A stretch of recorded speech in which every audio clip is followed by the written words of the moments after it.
Welcome, welcome, welcome, ladies, ladies, and gentlemen, and welcome back to Sunday Sessions, A Thousand Words.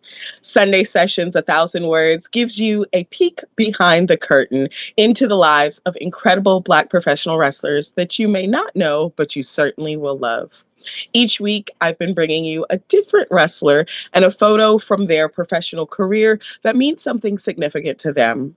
And so this week, I am joined by the one and only and incomparable Reiza Clarke. Hello, Reiza. How are you?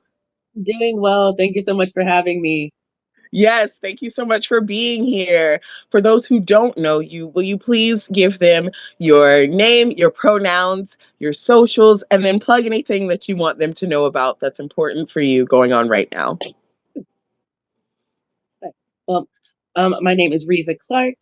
I am available on all social media platforms at despicable REI underscore, and on Facebook as just Reiza Clarke. And Clark has an E. Please do not try to divorce me for my E. It is very special to me. Um, for things to plug, I have been fortunate enough to work with Athena on the Who Runs the World shows out of Metroplex Wrestling in Bedford, Texas.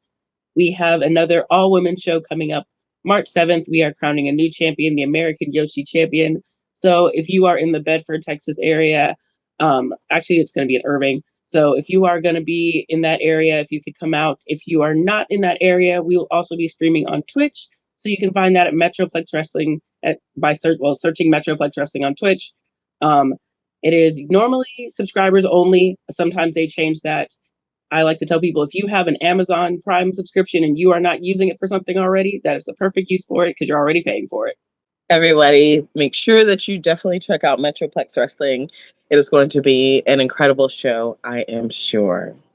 So, Riza, tell me about this photo that you have brought. Sorry, if you will show everyone what Riza has, the photo that Riza has brought. So, Riza, it looks like you have brought something special to share with us as your photo for A Thousand Words. This looks like it is wrestling gear. Tell me about this and how is this significant to you? So that is the very first set of gear that I had custom made. Everything that I had worn up until that point had been like a dance leotard or something that I'd gotten from like a ready to wear website. And so I was just really, really excited about kind of getting to the point in my career where I felt like it was worth the money to have somebody design something for me. Um, I have since done like quite a few sets of gear with this person, but I was just really excited to like have something that was just mine and have somebody kind of be able to take the ideas that I had in my head and put it into something like tangible. I also think it was like the very beginning of me having an idea of what I was doing as a wrestler outside of, physically wrestling. It was kind of like, oh, I have this visual in my head that I want other people to see. And so it was Mm-hmm. really for me to get to the point where one, I even kind of had that sort of idea, and two, that it was able to go from like this kind of abstract idea in my head to something tangible that I was holding in my hands was a really big leap for me. So I was, really excited to get it. And it kind of, when I was looking through things to send over, it popped up in my photos and it was just like a really significant part of my career to kind of make that transition. So I felt like that was the perfect thing to showcase. Yeah. And so, Sorg, can we see it again? It looks, can you tell me about the inspiration? Because you clearly created this, but it looks like you were going for maybe a Mortal Kombat Jade. Is that what I'm seeing? Or So tell me where we're at. what I told my gear maker was one of my only goals, like as a wrestler, when I first kind of started, like what I wanted fans to get was that I wanted to feel like a Mortal Kombat character. So Um, it's like Mortal Kombat, yeah, yeah? yes. And I just like, I had sent her, I think it was actually a picture of Sindel and was like, I want to feel like this. Yes. Nice. Okay. So rock character, but definitely Mortal Kombat. I'm so like, because I got the vibes and I was like, oh, like I see the badass women who kick ass in this game in you. Like I feel like that's what that is, but that is so dope and that's so cool. How did that feel for you having, because I know what you mean about as you're coming up and you're kind of just piecing together things to fit what you want to do. How did that feel for you putting on your first custom gear and working your first match in that gear? So it was really kind of a bittersweet moment because I got the gear, ended up having to take some time off. I had knee surgery and all of that. So I had the gear Mm. for a while. So by the time I probably had it for like a good 2 years before I actually got to like physically put it on my body and wrestle in it. And so Yeah. it was really like just a surreal feeling to me because to go, because I got like, I ordered it before I decided I had to take time off and realize like how bad everything actually was. So Mm. finally getting to like, I had to get it tailored and all this other stuff later because, you know, your body fluctuates and all that Yeah. time. So like getting dressed in the locker room, like putting brand new boots on and putting this gear on for the first time, it was a lot for me because I for a while was like, I don't know if I'm coming back at all. I don't know if I'll ever actually get a chance to wear any of this. Yeah. So being like in the bathroom and having all your stuff on, you're doing your makeup was just like I had to stop myself from like boo-hooing in the mirror because like for a while I was like I didn't know if this day was actually coming. So Yeah. to get there and to wrestle with someone that like I had become really good friends with just meant a whole bunch to me. Oh, wow. That's so cool. And I definitely understand having to, because I had knee surgery as well, but I was actually abroad. So it was scary thinking, how that was going to go while I was out of the country. I didn't know anything about their medical system. And so, coming back after being able to wrestle after that, I understand that feeling of not knowing if you're going to be able to do something ever again. And then, suiting up again and, keeping that dream going. It's like a grief and then a snapback almost, right? Because you're kind of grieving what you think might happen, but then it doesn't happen. So you get to continue. So it's like, damn, like I felt like I almost lost this. And then here I am. So I get that, that emotional whiplash and how significant that was, especially for your very first gear. For me, my first gear was my mom helped me sew it actually. So, with her being passed on, that is always something that really resonates with me. And I think about like her taking all these pattern pieces I cut out and like helping me put it together. And she didn't support, she thought wrestling was trashy and like, I don't know why you want to do this, but you're going to look good doing it. So like, That's I so definitely, real right? Like, so because I like definitely understand that. Yeah. the person who helped So, tailor my gear is like a really good family friend, and to the mhm. same, he was like, "Girl, I don't know why this is something that you feel like you need to do, but we're gonna make sure this little outfit fits when you go out there and you do it." Right. Go ahead and do your little wrestling thing. I don't get it, but so yes, definitely can understand and relate, and that's so beautiful. For you, with I'm sure you've had multiple gears now. For you, the evolution of your character, how has that changed and paralleled your evolution as you as a person outside of the ring? I think that like I said, I took a lot of time off, and so I had when I sorry went from just kind of the space of oh, okay, that I physically will be able to kind of try to start doing this again. Um, I just wanted something that felt like wholly me and something that was like very so something where it's like I could see myself, and then when I watched the rest of the wrestling world, I didn't feel like I was seeing it elsewhere. Yeah. Um, how I got to because I feel like I went from just kind of generic, um, you know, black girl is a bad bitch, to just kind of like actually having something to present.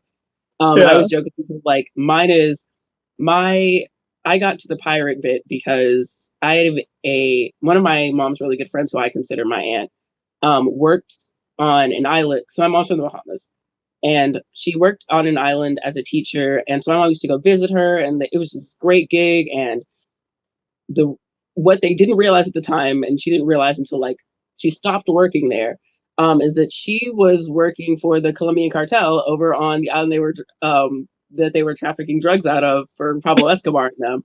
And she Oh, was teaching she was over there teaching the narcos kids, and like obviously she's like I wasn't asking questions, so I just know it's like all these really rich people and they want their kids privately educated, and so she's like yeah, awesome, come to find out you're taking care of the Colombians kids.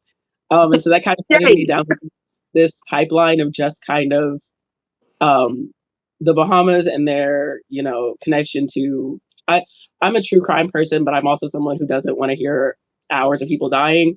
So like my Mhm.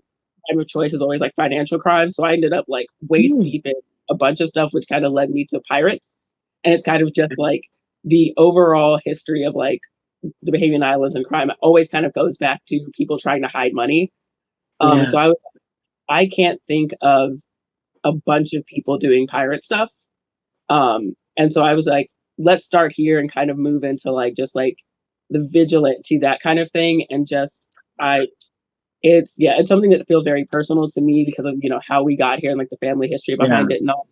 Because like they even call like some of the Bahamian Islands like, it was like the pirates country for a while Yeah. because, first it was like the British came over and then the pirates kind of took it over and the British were like, all right, you do whatever. And then they started stealing a little bit too much and they were like, okay, yeah, we got to come shut that down. And so I And that think for me, it was like, I was like, no, I get it. If someone was like, hey, here's this place that was like unusually kind of integrated because they were like, look, piracy is not fun work. Privateering is not fun work. If you're willing to show up on the boat and do the work, we don't care how you got here. And we're certainly not sending you back to somebody who's not paying you. right. So it was like, for me, it was just a bunch of like getting to do a deep dive into like history and kind of personal history and also being able to like show that regularly in a light that isn't necessarily always the most positive, but it's something that makes people think and kind of gives them something else to, look into and talk about and all But I those think fun things. that's also really cool because you're using your artistry and your gimmick to and highlight history that is so specific to you. And that leads us into our next section of the street and what made you. And so, would you say that the your identity and the street and your heritage have played into that? And will you please share that with the audience? So absolutely. The street that I chose is called Carmichael Road. It is the street that my mom grew up on. And she always loves to say, you can take the girl off Carmichael Road, but you can't take the Carmichael Road out of the girl. Um, and so for me, it's just like I always tell people I have the luxury of kind of being part of a legacy of really, really tough, strong women. Mm, And a lot of what I try to do with my wrestling is be myself, but also be a good steward of the legacy that I've been kind of gifted. for Um, sure.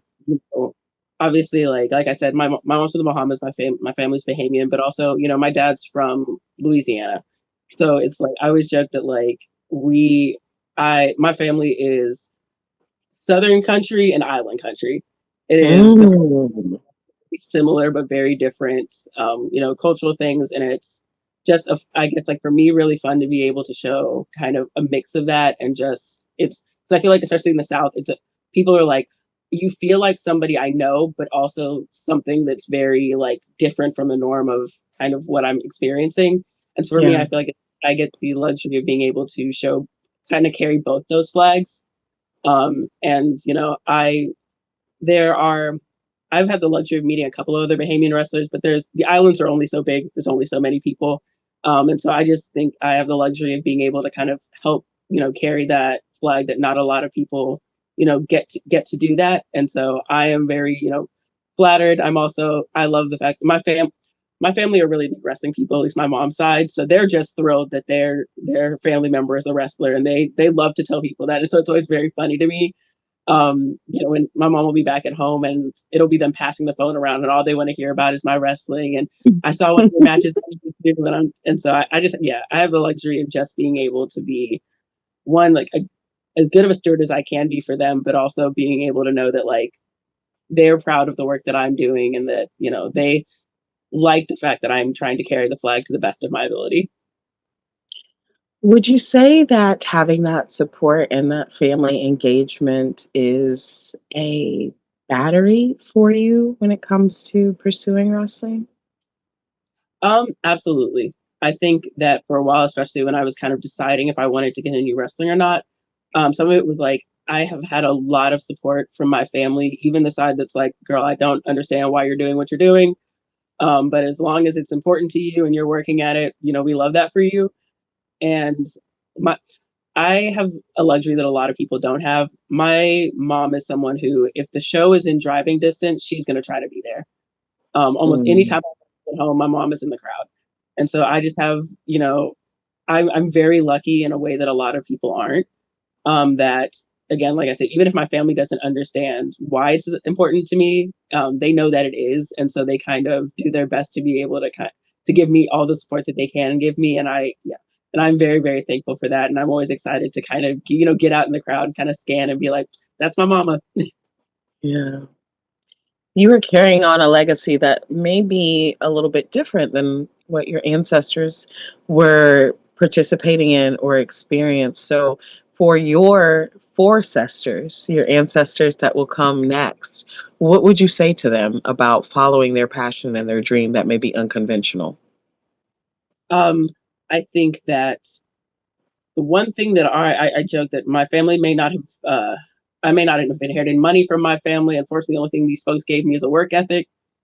Um, so it's going to be one of those that whatever it is that you decide that you want to put your time and your effort into, it may not be an easy road. It may not always feel fun in the moment, but you've been gifted um, a lot of, you know, examples and support of people who just understand that like sometimes the stuff is a grind.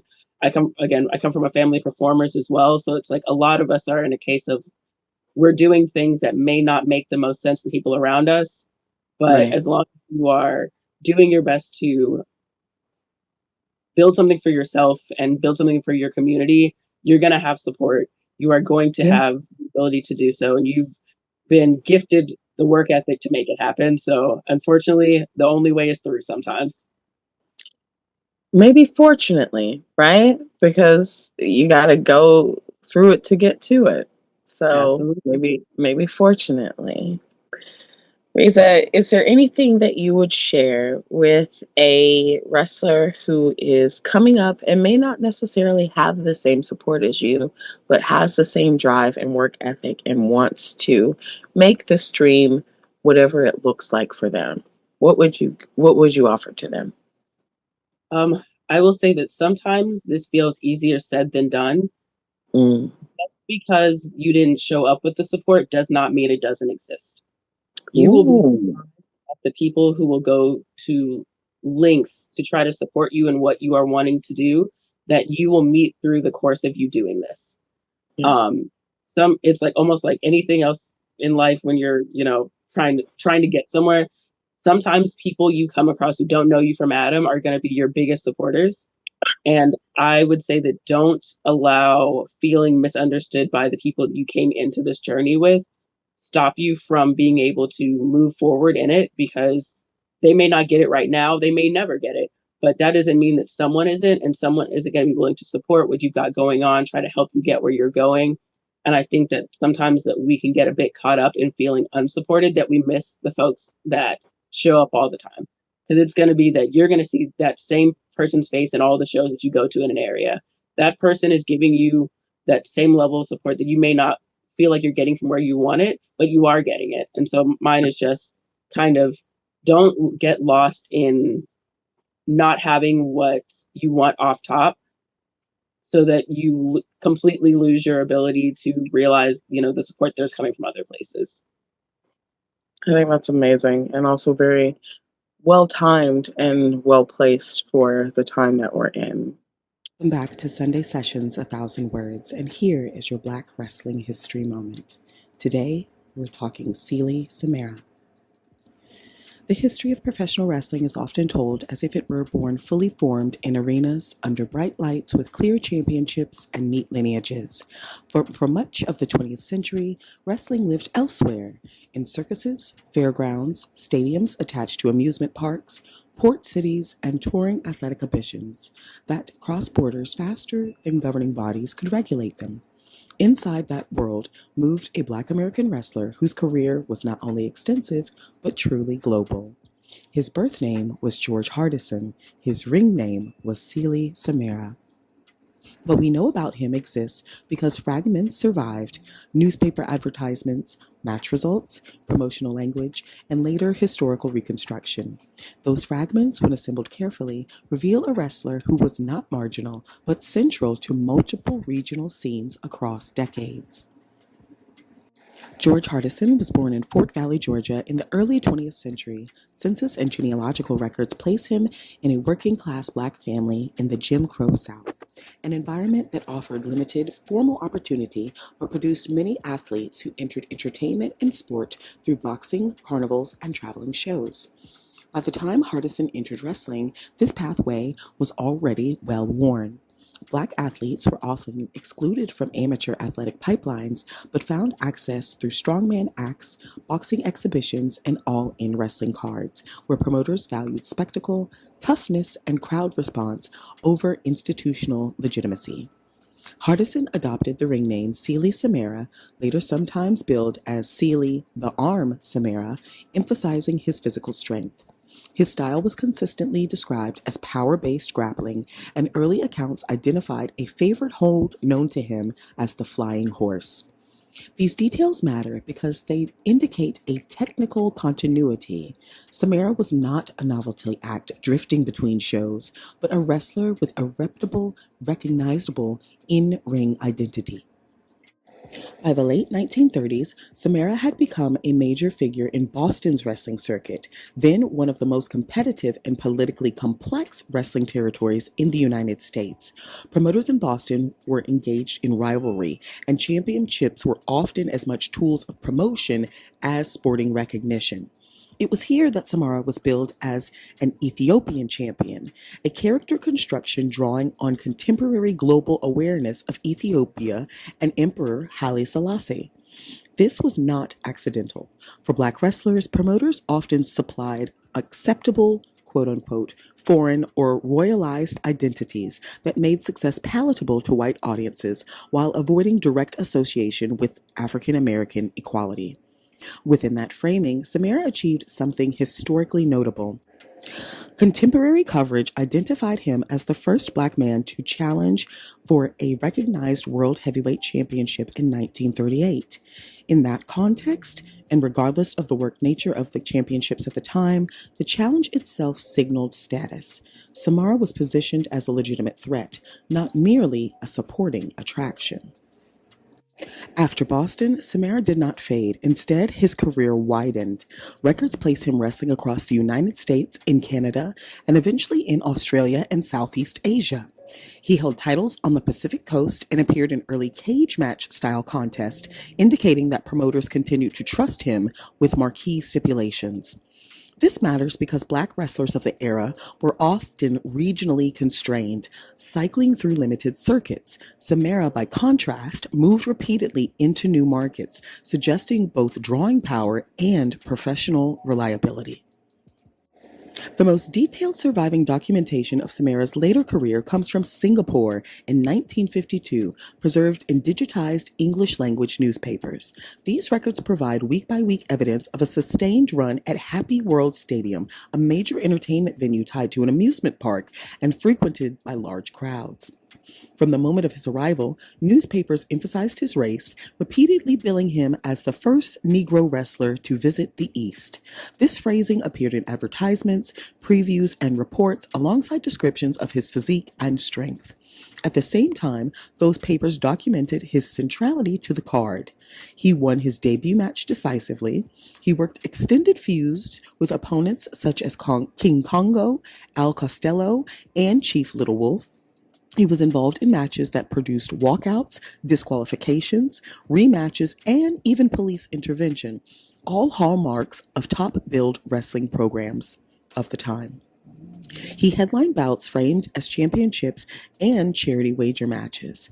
Across at least 5 months, Samara remained a consistent attraction.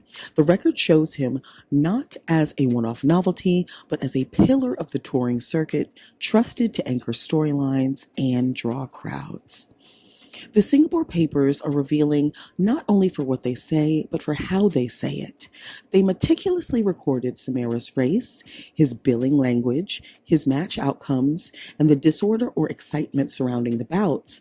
However, they did not record his personal reflections, his financial arrangements, his long-term attentions in professional wrestling, or his interior life.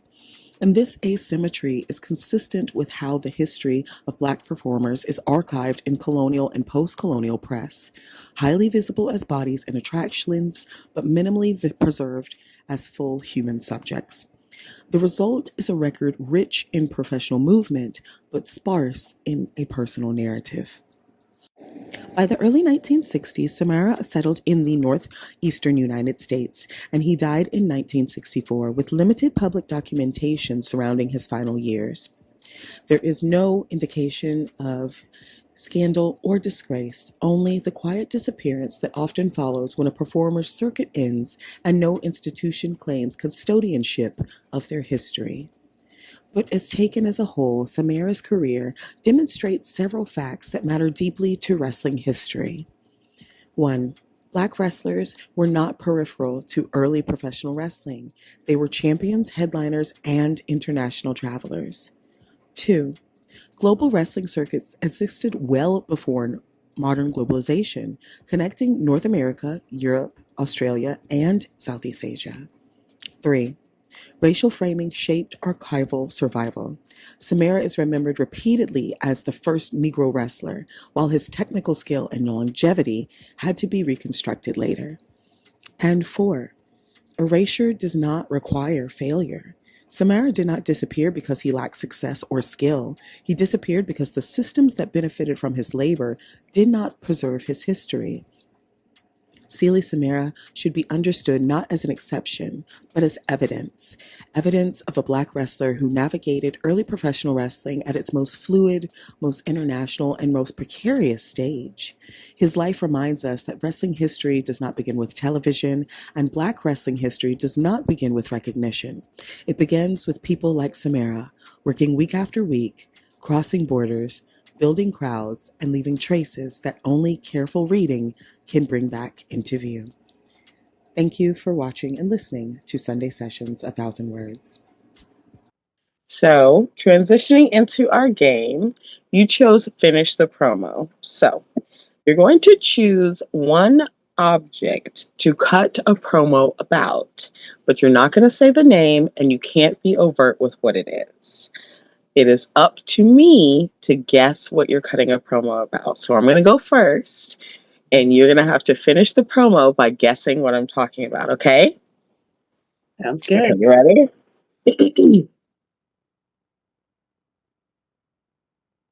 It has come to my attention that there's some debate about how fuzzy I am. Because I am the fuzziest. There may be some who are rounder, but they ain't got the dips like me, huh? They don't. They don't have my coloring like a sunset.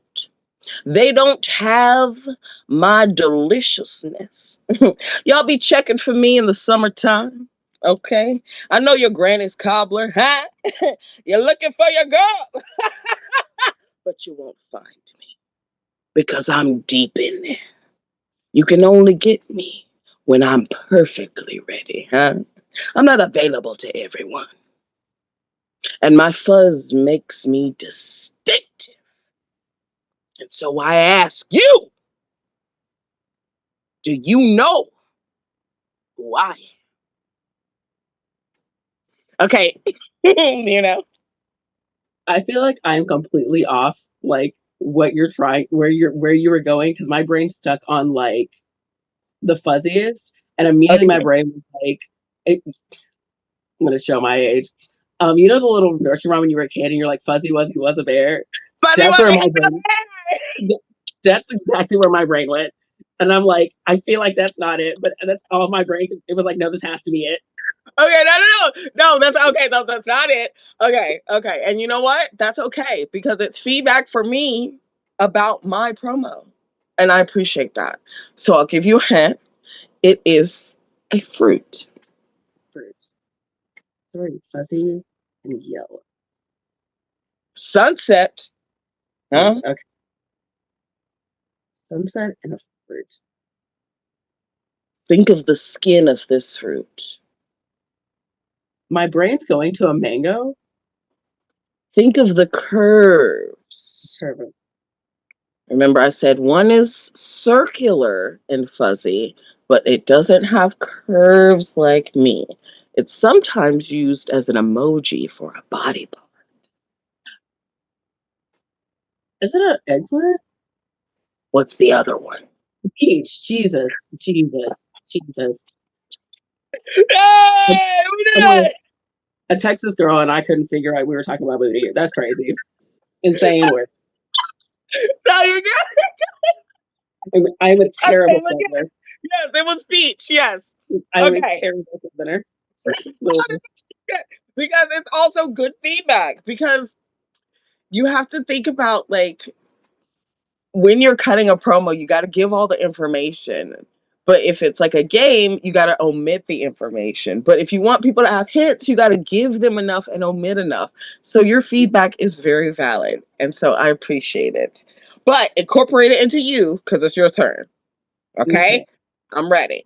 And you can pick anything, it doesn't have to be a fruit. Most people wish they had the kind of prestige that I have. They wish that when someone comes across a dessert table, that they are the first thing that gets picked up. But of course, they are not me. I have plenty of imitators where if you get them and you think that you are getting me, I'm not even going to be upset that you are as angry as you are. I'm the OG for a reason, the safe choice for a reason, because when you get with me, I get the job done. And you never have to worry about being satisfied at the end of your interaction with me. Oh, that was good. Okay.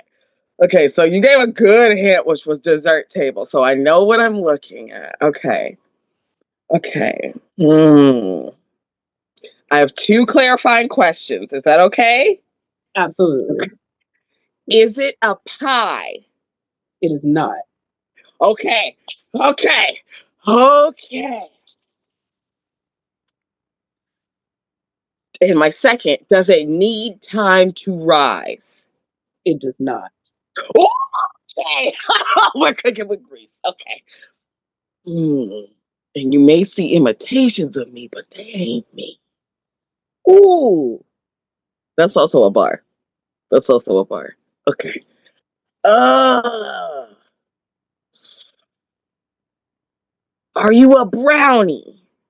I am not a brownie. Oh, okay. You may see imitations of me. And you gave good clues too. Like, Okay. there's a lot. There's a Chocolate chip cookie? yes, ma'am. Oh, I'm sorry. The audio probably just very much cut out because Sorg told me when I get high with the audio that it just goes silent. So apologies for that. My excitement, as you can see, was quite high. But also that was a very good way to describe. Like, are you a writer also? Because Oh, I will not call myself a writer, but I wrote a mean fan fiction back in high school. so yes, period. Because hello, who is sitting and writing a whole fan fiction and not anyway? Interested in that, by the way. Oh my gosh. Okay, so yes, yay! We both won the game. Oh my gosh. Thank you so much for coming on Sunday Sessions, A Thousand Words. It has been so good to talk to you and to get to vibe with you a little bit. Would you please remind everyone of your socials and please plug the show one more time so that people can either come or check into the live stream? Absolutely. Thank you again for having me. You can find me on all of the standard socials as Despicable REI underscore and as Reiza Clarke with an E on Facebook. Also, again, March 7th is the third Who Runs the World is the American Yoshi tournament. You can find us, we'll be in Irving, Texas if you'd like to come out in person. And if you can't make it, you can find us on Twitch at Metroplex Wrestling. Guys, make sure that you plug into Metroplex Wrestling. I'm sure it's going to be an incredible show and going to be filled with wonderful talent. And I wish you all to have a wonderful event. Reiza, thank you so much for being with us. And thank you so much for being on Sunday Session 1,000 Words. Thank you. Ladies, and gentlemen, this concludes Sunday Sessions 1,000 Words. And thank you so much for being with me and all of the incredible Black professional wrestlers that you have seen over the course of February. Coming up next week, you will get to dive into my photo. So please come back for that. Thank you so much. And we'll see you next time. Bye.